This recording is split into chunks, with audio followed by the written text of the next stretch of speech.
move on. So we have question 2. So it was estimated that the price elasticity of demand for cereals was negative 0.6, and for fruit it was negative 0.7.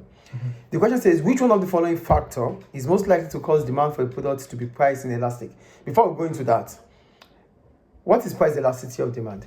It's the degree of responsiveness to a change in price.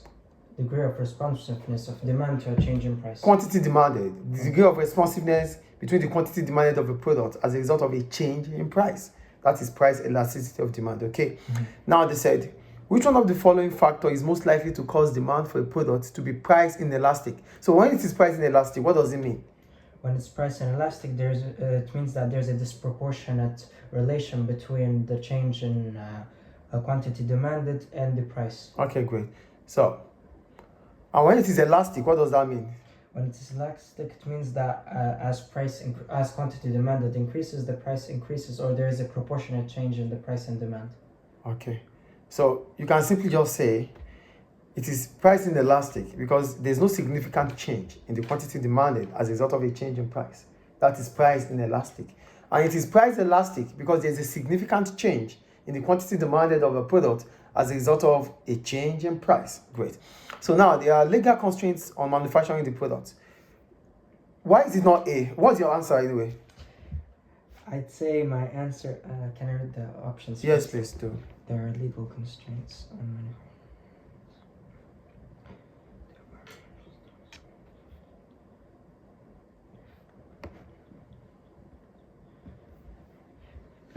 Well, I think the answer is D. The answer is D. The product lacks substitutes. Okay. Now, why did you choose D as the answer? Because it's D because... can I start by saying why it's not A? No, you choose D, right? So you tell me why it is D. It is D because there are no substitutes for the product, so people keep on buying the product regardless, irrespective of the price change. I like that answer, but it would have been better you say it this way. If the product lacks substitute, it means there are no choices for consumers to make. So definitely, whatever the price is, they have to buy. So a product that lacks substitute, because one of the ways in which the price of a product can reduce is when there are availability of substitutes. So lack of substitute means that we do not have choice. It is only when we have choice, that means when there's competition, that prices are more affordable. So the demand for a product will be price inelastic if the product lacks substitute. So the answer is D, yes. Now, why is it not A, and what is in A?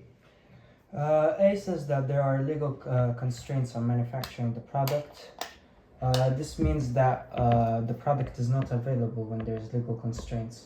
Oh, it is not A because they said there are legal constraints on manufacturing the products. It is not A. That's not why it's not A.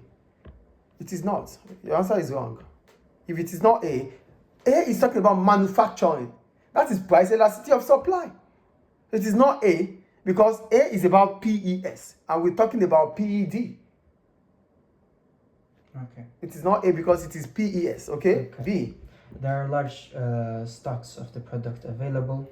This also talks about the supply of the... Yeah, so if there are large stocks of product available, that means it is price elastic. That means the supply is what? Price elastic. Yeah. Good. And why is it not C? Because C says that the product has many substitutes, and here it talks about the...